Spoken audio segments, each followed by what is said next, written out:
webinar that we're really excited to finally bring to you to walk through how Canstar modernise their finance platform. Really excited to be joined today by Chris and Peter. Quick housekeeping, just before we get into introductions and into the agenda for today.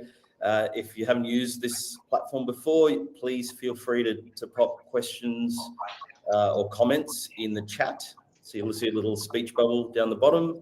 We'll try and keep it interactive. We'll definitely have time for questions at the end. But yeah, just please keep it open and yeah, excited to hear the insights from the Canstar team. So I'm Ananda, I'm your host for today from Annexa. We'll get into a bit more about Annexa and what we're all about. But yeah, over to you, Chris, please. Hi, everyone. I just want to say thanks to Ananda and the Annexa team for having us today. We're really excited to be here. Well, team, Canstar. So it's a privately held business that's been around 30 odd years. Where a lot of people recognise the brand. It's known by about 4 and 5 Aussies. But some people know us for ratings and research, but a lot of people don't know that you can actually go to Canstar and compare financial products. So for us, we're really passionate about helping consumers make better financial decisions. And that's across everything from general insurance, banking, personal credit, home loans, personal loans, things like that, car and home, health insurance, life insurance, and superannuation.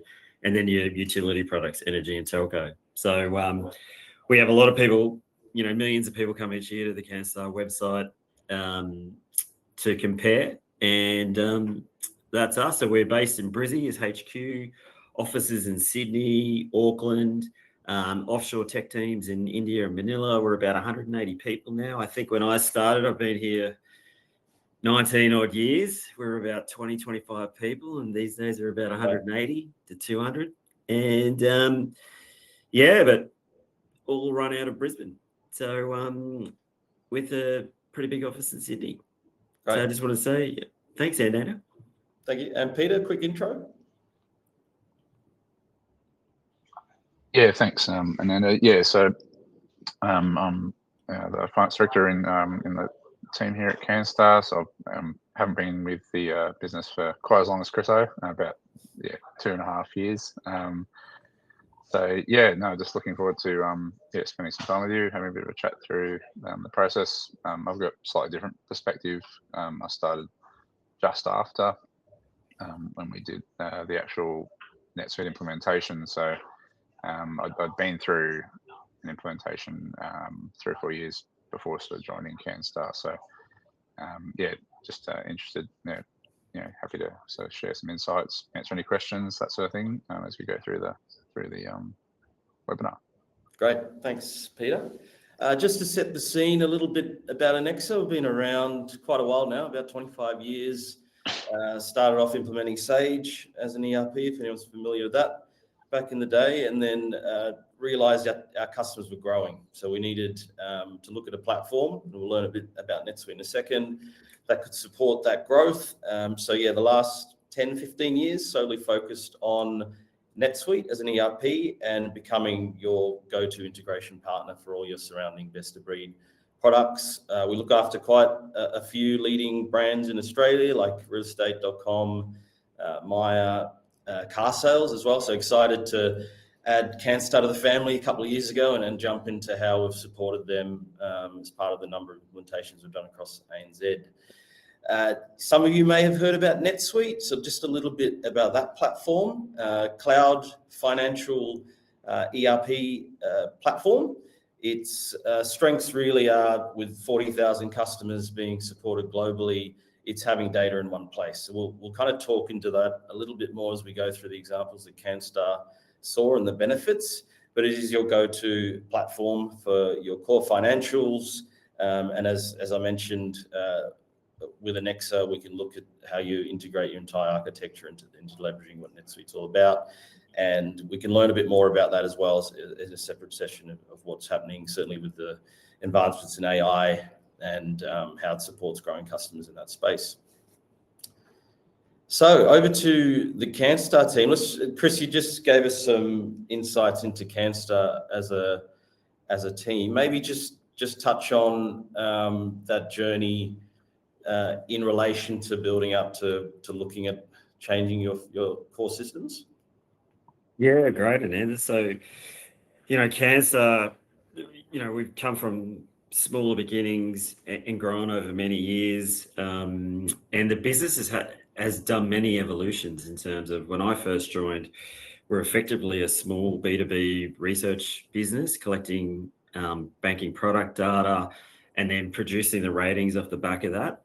And then as we grew, the platform we had leading up to the changeover, the main platform we'd had for, circa before I started, so it would have been coming up to sort of 15, 20 years when we first put in NetSuite. And we had some other systems as well. We had a few different systems we had cobbled together. And it was one of those things that when you're growing and evolving, you have to build stuff. So when we started first getting, when we first had the ratings business, then we would get PR to support the ratings. And just a quick note how that works.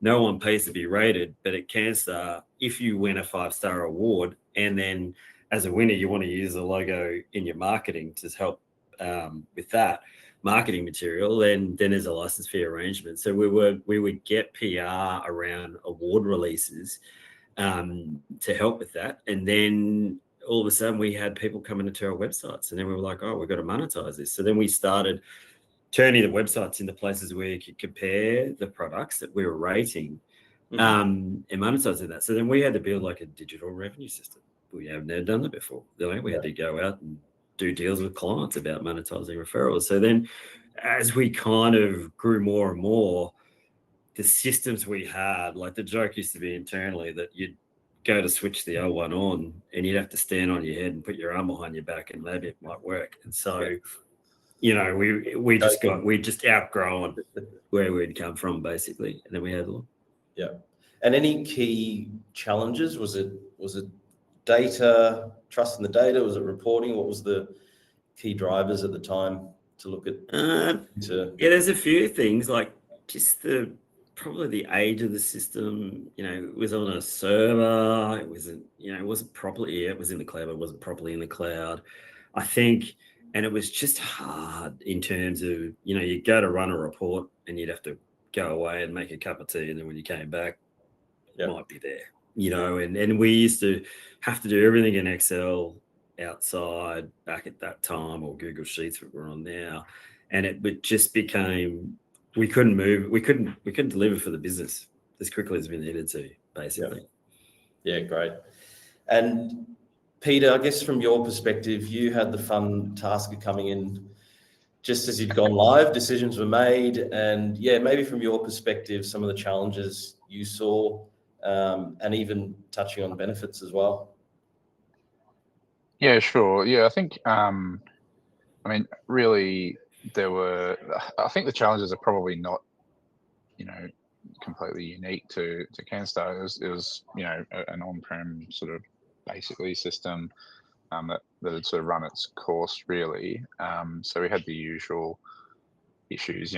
We've got, as Chris mentioned, we've got businesses in different locations. So we've got different entities. We've got cross-border transactions, intercompany, all those sorts of things. There was no particularly streamlined way to manage that kind of multi-entity, multi-currency process, intercompany, reconciliations and that sort of good stuff. Leading on from that, producing a set of consolidated accounts, never mind a sort of basic report, but that had to, pull all the data had to get pulled out of the system, put into a spreadsheet. There was a lot of, manual process that went into, reconciling, producing the, sort of the consolidated workbook and those sorts of things. It took a long time. So month end took a long time. There was a lot, it was quite complex in areas which probably didn't really need to be.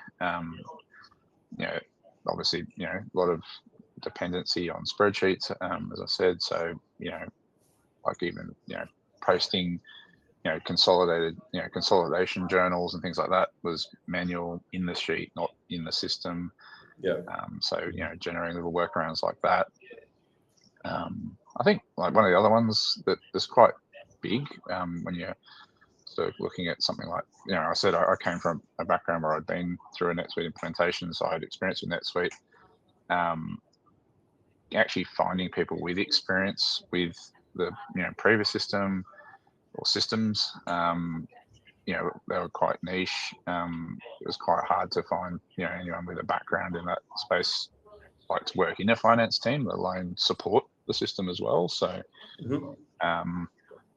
and because it was quite it been going for a while, and it was getting quite outdated, it just made it really hard to try and improve processes or increase efficiency and things like that. Everything was just hard, I guess, was probably the sort of main thing coming out of, and that, as I said, that was not unique. That was exactly the sort of experience that I'd had previously as well.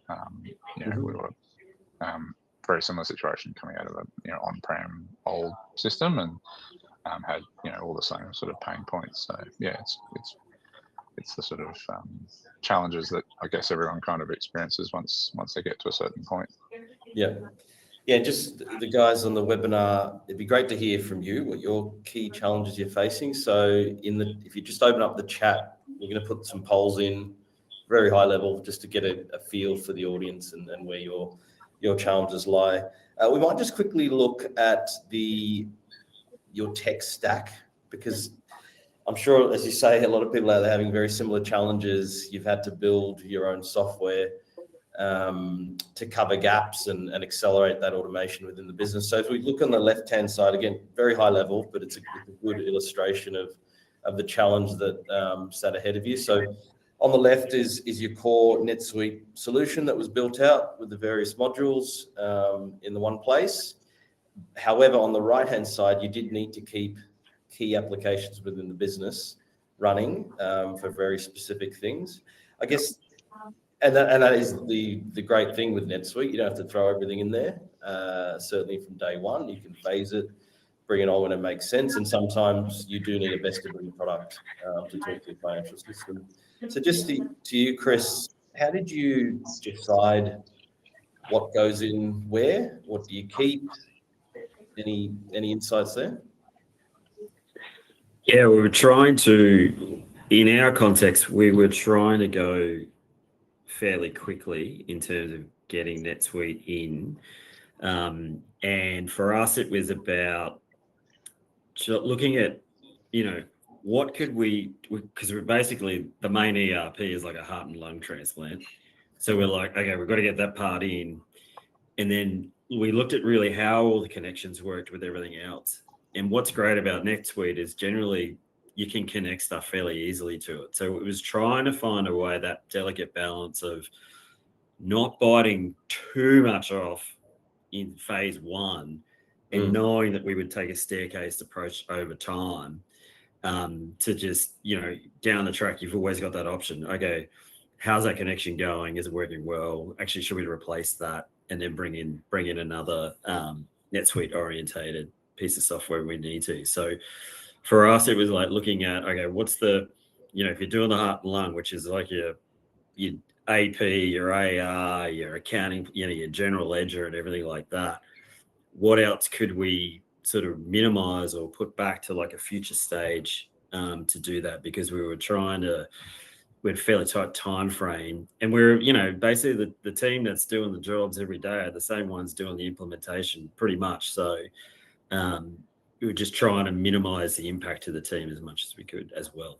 So you're balancing a whole bunch of things at the same time and making trade-offs about what you're going to attack first. Yeah, it's a good point, that change management, just being mindful of who needs to be involved to make that project a success. And I get it, some people have strict timelines and deadlines to get things done. But yeah, the key is in the planning, making sure everyone's comfortable to see that implementation through. Peter, we start these things, eyes wide open, and this great new thing we've invested in. but unless you see real tangible benefits, then you scratch your head and think, why did we do this in the first place? But from your perspective, what kind of stood out as the improvements once you got your teeth into the platform when it was live? Yeah, I think it's really, putting something like NetSuite in gives you, I guess, a platform that then allows you to, generate wins over time. I think, and that was, as you get used to the system, you can sort of find it, more and more areas where you can actually improve your processes or, get some wins and things like that.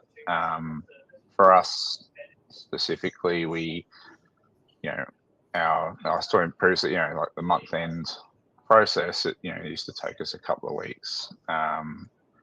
Once we got into the system, everyone was comfortable with it. We were able to make a bunch of changes to our process that was supported by using NetSuite, and actually bring that back from say 2 to 3 weeks to like a couple of days, where we were literally closing the ledger, moving on to the next month. And that's, for the business, it's important because it means you're not, spending a couple of weeks, bayoneting the wounded, as it were, trying to work out what happened last month, and you're more sort of focused on, the, month going sort of forward, or months, 6 to 12 months looking out, which is sort of what the business is looking for the finance team to help you do. And having a system like NetSuite really kind of helped us do that. Mm-hmm. We had some other, one of our, recent sort of big wins. A couple of guys in my team, supported, as you know, by a couple of guys at Annexa, and working with our commercial team, they've implemented a automation workflow within NetSuite itself to complete all of our follow-up, data follow-ups with our clients. Great. So our customers.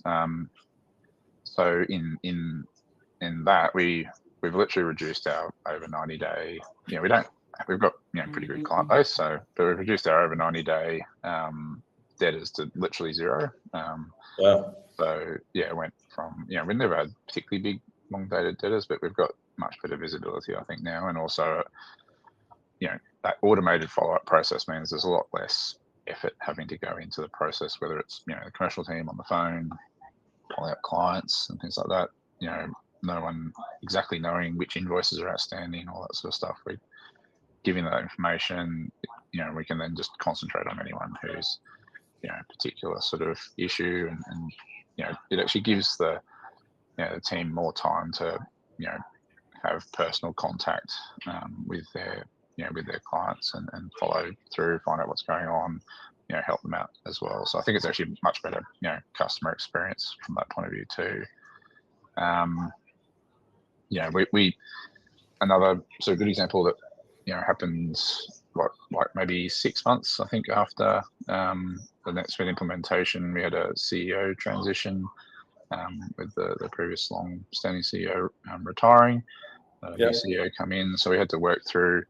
They obviously wanted to some different views on how the financials looked, and I think it's probably fair to say previously that would have taken a couple of months worth of work to rebuild reports and all that sort of stuff. We were able to kind of turn that around in literally weeks. It was between sort of reporting cycles, we rebuilt our sort of reporting packs, used NetSuite to just essentially recut our trial balance, put it in the spots where we wanted it, working with our sort of existing chart of accounts and things like that. So, and it helps obviously from our point of view. It gives us some brownie points with the CEO and things like that. So it's always to the good. Yeah. And we've had other sort of feedback as well. So in our audit, annual audit process, we'd have the IT audit team would raise queries on or what's your logging like and things like that, like just sort of quite granular issues like that. And we've been able to implement a system where we get monthly report, shows all the admin changes, things like that, so that Chris can, and I can review that. We have a sort of monthly governance meeting review. We can literally see absolutely everything that's happened. We can drill in, see who did it, literally what time of day if we felt so inclined. How they did it, yeah. Yeah, exactly. So it gives us really good transparency. It's an excellent sort of governance piece as well. We're pretty regulated, a lot of regulated industries in sort of financial services and things like that. So we take that stuff really seriously as a business, and of course, and having a system that supports that's also really important as well. So great. Yeah, you touched on some really good points there. I love that you had clear goals of what you're trying to achieve. A lot of people just get the shiny new thing, put it in, and forget why you did in the first place. Yeah, that's a classic. The month end and reducing that one. And then the second thing was giving your team ownership to be self-sufficient, think about ways to improve the system. That's excellent. You don't want to be continuously relying on others to think for you. You know your business best. How do you feel you could automate your process and get real benefits? It's really good to see. So yeah, that's great. Thanks, Peter. And just extending from that, there's a lot you need to do in prep to take something on this on, Chris. So maybe some insights into how you went about choosing, firstly, the right system to take Canstar forward, and then the right people to support you. Yeah, no problems. So, I think just started with a bit of desktop research. So, someone in the team put their hand up. Hell yeah, I'll take over the sort of project management to have, to lead it for us, and just great from their CV perspective. And, you don't have to go outside your team. You've got people are always, I found really interesting that the team got quite excited by it. I mean, it would probably help that the old system wasn't that great, but a bit of desktop research, we probably had a list of about 6 or 7 systems in pretty short order. Funnily enough, though, it's things that you get down to 2 or 3 systems really quickly. So I think one provider, like the pre-sale, like the sales, they wouldn't return calls. And you go, if they're not returning calls now in pre-sales, or you're not even at the pre-sale sale, you're like the pre-sale, and they're not returning calls. Good luck if you go, you got to be on your own, right? So that some people, some firms deselected out. And then by this stage, we've been on G Suite for some time. So we're Google Docs, Gmail, corporate. So, which then knocks out some other providers, which are you pretty much going to be a Microsoft shop to use them. So so we pretty much narrowed it down, and then we just kept coming back to NetSuite. And it just, we got to that pretty easily. And then in terms of partner, I put my hands up at the start. I was pretty enamored with having someone on the ground based out of Brizzy to work with. And we got, I'll be transparent. We got a fair way down the track with one particular provider firm. And then unfortunately, the wheels kind of fell off late in the piece. That's a story for another day. And so then we had to pivot. We were coming up to Christmas 22, going into 2023. And we were like, the wheels of this relationship had just completely fallen apart. And then we had to pivot. And we were aiming to go live the following 1st of August. Mm-hmm. And so then we did another desktop search, and then we came across Annexa, and it was, I think it came, and then Annexa was doing REA, Annexa was doing AirTask, Annexa was doing all these digital businesses that we love. That, we've always been inspired by. They've done really well. So we were like, oh shit, let's reach out to these guys. So we did that. And to be fair to you guys, Ananda, the team at the time, Bart, everyone else, just really pivoted and helped us. We could move so quickly. I think we were contracts done early March, I think, and that's including going through the whole, we had done fair bit of work beforehand. So we knew what we needed. We created a fair bit of documentation in the run up, but Annexa really pivoted really well to help us to try and meet that deadline. The reason we'd chosen a 1 August, And this is a great learning for everyone out there who's considering this. I picked 1 August because we're a 30 September year end, and I didn't want to go live on the 1st of October, the start of the new financial year, because I thought, if we could do this in 1 August, it'd be much easier. No, team. If you go live at the start of a quarter at the minimum. So my team is still cranky at me many years later. Those are ones that we hear at that stage, because it meant that quarter's best, that quarterly reporting, tax office stuff was when it rains and painful. pours, in finance. But by hook or by crook, we went live on 1 August. So it was really interesting. There's plenty to talk about there too, but that's kind of how we got to Annexa. And I think we got transparency from Annexa, really fantastic client service in terms of here's what you're in for here.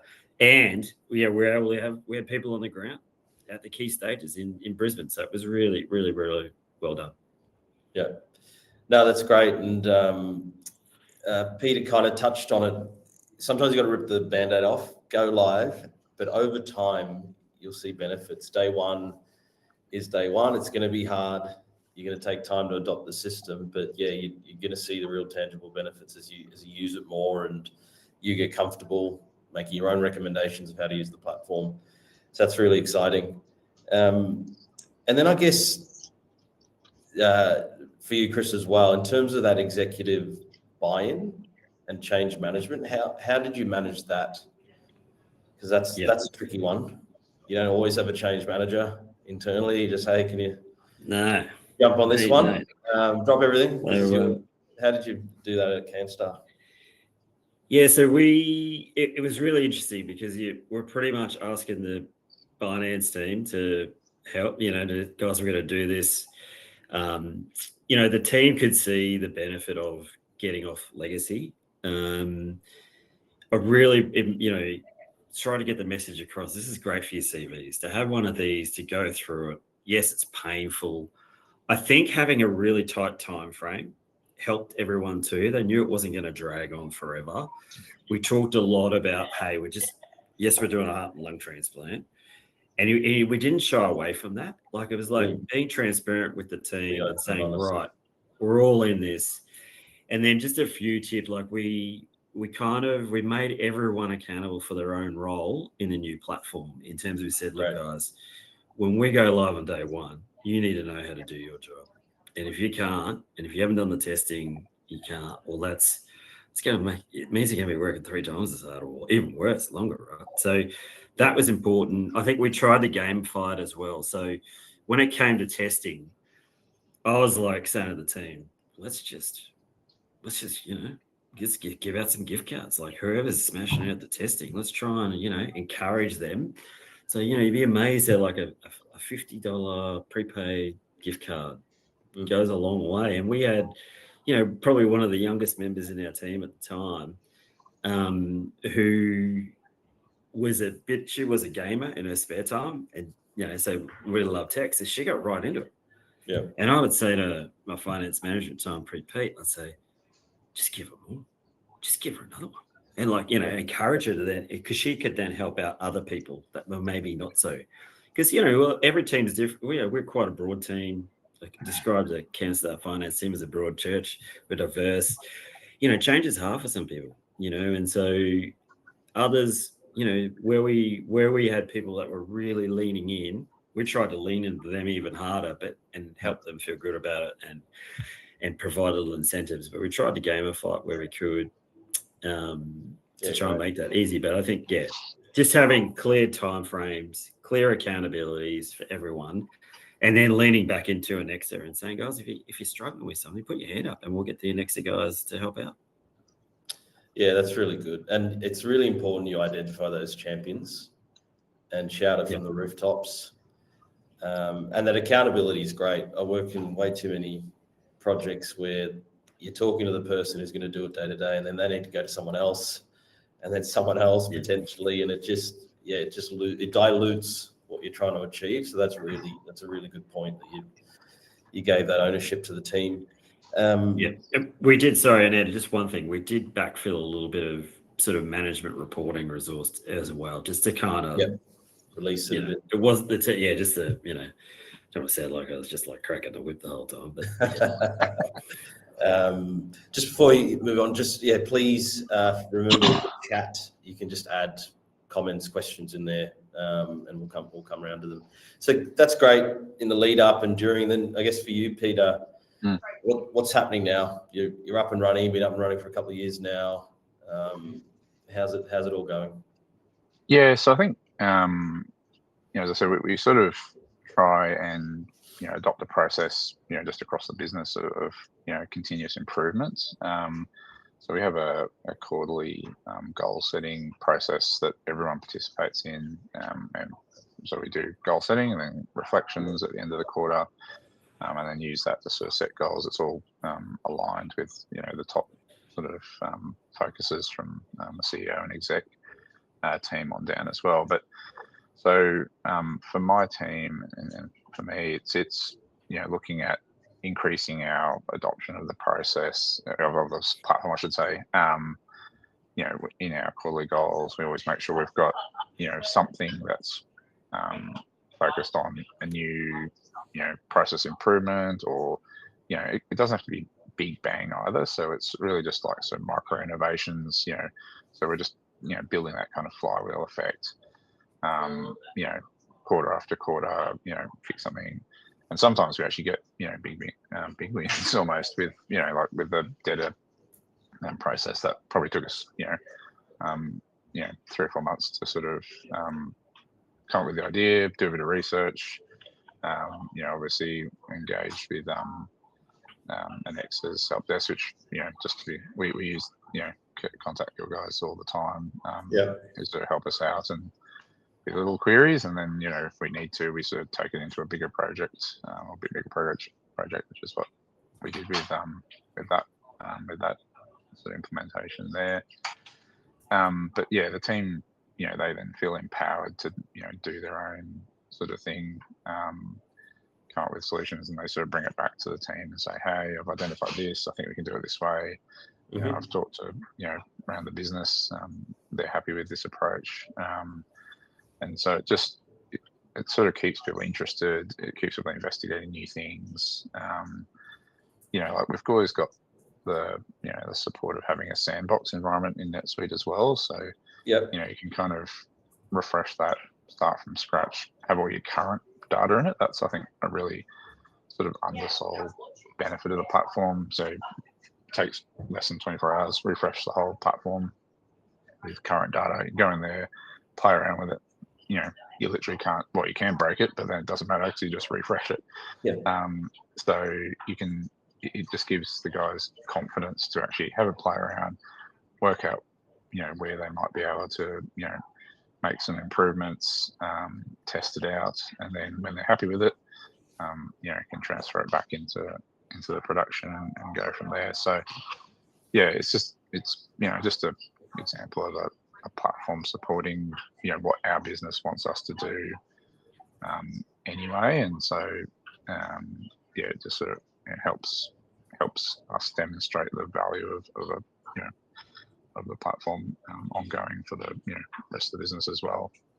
Right. And we've got, I think, whatever it is, 30 odd other sort of members of the business in the system as well, approving bills and checking on that sort of stuff as well. So yeah, it's not just the finance team who are in the system either.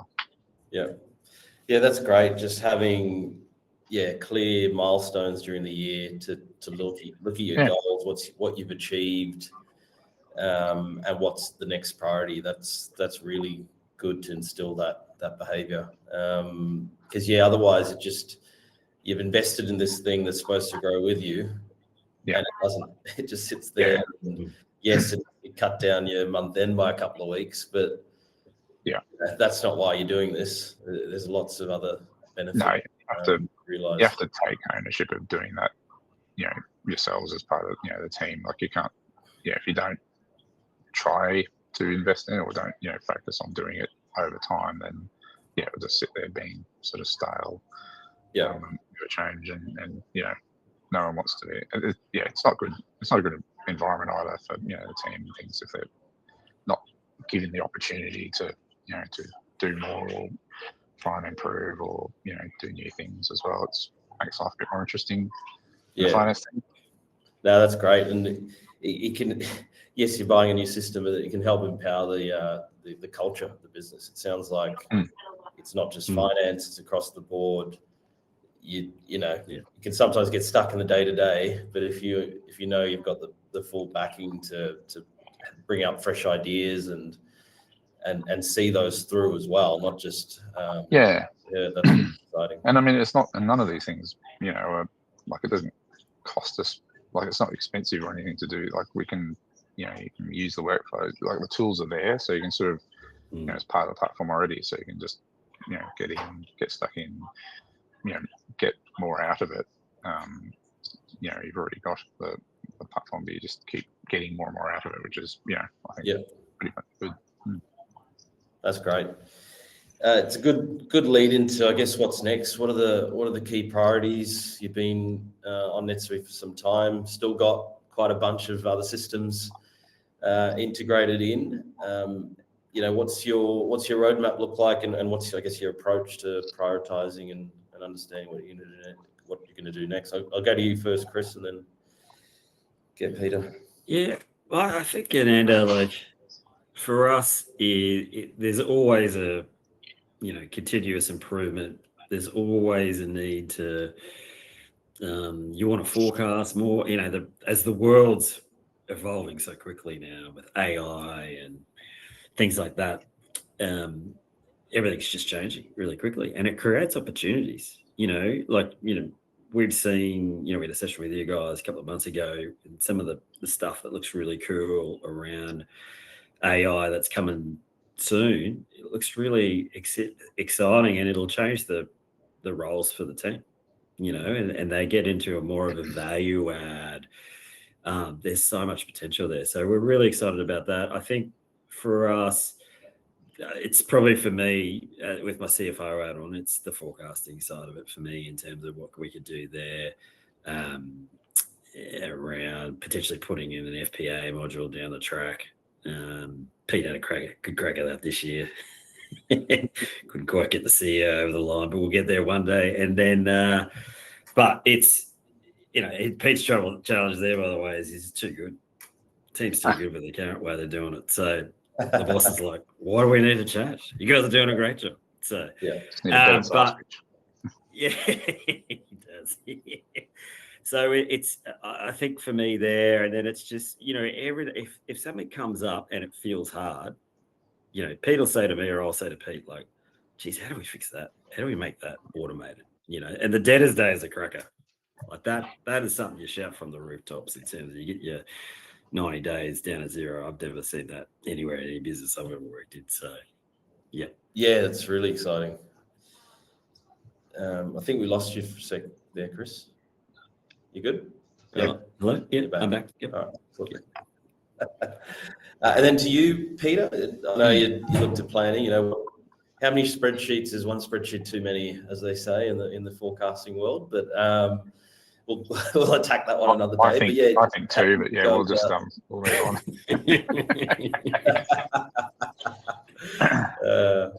Yeah, I mean, I think there's sort of big and small things that we can look at. Obviously, we will continue to look at what can we automate. I think now that we're increasingly comfortable with that, the workflow module within NetSuite and the functionality there, we can look. There's other things we can see, we can build.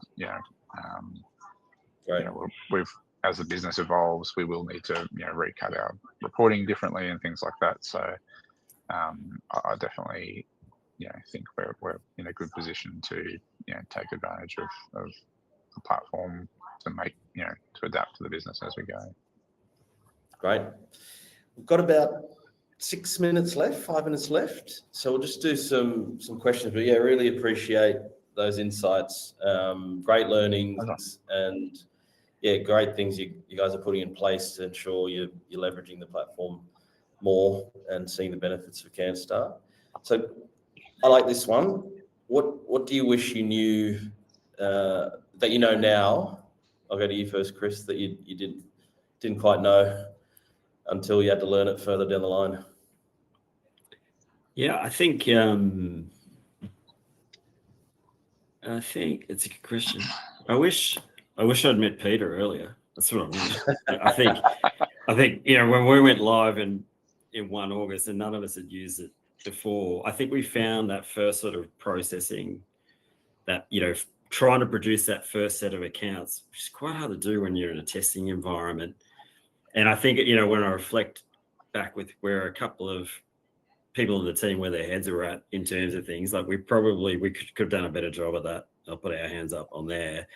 But I think that first set of accounts took us a few weeks to get out, which is very understandable. And, internally we were fine with that. But it was like when Pete came in, just having someone who'd been through actually producing a set of accounts before on the ground was something I would come back, and if I was giving advice to anyone who's about to embark on an implementation, to make sure when you're doing that testing, don't just test the transaction, make sure you're testing that report output at the end as well, in terms of a month-end rollover and all that sort of stuff. That's what I would say there. Great. Technical one. I don't know if you guys can answer it, but in terms of integration, are you leveraging a middleware platform, or is it all direct connection in to NetSuite? No, we're using sort of different bits and pieces to get stuff into NetSuite. So everything from CSV, imports. I can't remember the name of the platform. Fivetran? So we're using platform to push and pull data as well, which so our tech guys help us maintain. Mm-hmm. And then we're sort of always thinking about, well, how can we potentially leverage the NetSuite APIs and things like that in the future. We're actually going through a bunch of processes internally to implement new platforms in other parts of the business. So one of the questions for us will be, how can we get that flowing into NetSuite more effectively, and how long is it going to take? What are the resources we need for that? Which I think will be probably 6 to 12 months down the track for us to kind of look at. Great. Yeah, no, really interesting to stay across your entire stack, not just what your core financials are doing. There's one here around month-end close. What are you leveraging? Is that all held within NetSuite? Are you doing anything external and during that process? We are doing both. Obviously, we've got, as most businesses do, we've got a bespoke sort of revenue and data system. Where, as Chris was saying, we're a Google house, so we're using BigQuery and the reporting tools off that. I think so. What we're doing, so NetSuite is built and structured in a way to mirror the way the business looks. And as I said, that actually changed, 12, 18 months ago, where we sort of had to redo or sort of rebuild our NetSuite reporting to align with how the business, the new CEO and the way we wanted it to look. So, it's sort of an ongoing process of having both. I think, we're obviously also, looking at, how do we integrate with, maybe it's an EPM tool or something like that, to give us that forecasting and reporting and reconciliation, type structure down the track. I think, that's sort of on our roadmap. But at the moment we're sort of, keeping things, bespoke, internally built where it makes sense, and then using NetSuite or other off-the-shelf type platforms that integrate with NetSuite, where it's the most efficient way to do it. Like we use Gatekeeper, for example, to run our contract management system, and that sits natively inside NetSuite. Also has web access for our legal team and commercial and various other teams around the business. So yeah, use that system, creates the vendor, then into the build process, gives us really good visibility in NetSuite. So it's there's there's so many options. I think is probably where you end up. Yeah, no, that's really good. Apologies if we didn't get to your questions. We'll answer those after the call. But yeah, really appreciate it, Peter and Chris, for jumping on, giving insights into how Canstar's gone about it. Yeah, hopefully the guys on the call have really learned a few things or have given them a bit to think about. But yeah, thank you everyone for joining. Looking forward to catching up one-on-one to go through your specific questions. And yeah, thanks guys. Really appreciate the partnership. Yeah, we appreciate it too. Thanks. Cheers. Yeah, thanks, Ananda. I really appreciate it, mate. Cheers. Take care. Thanks, team.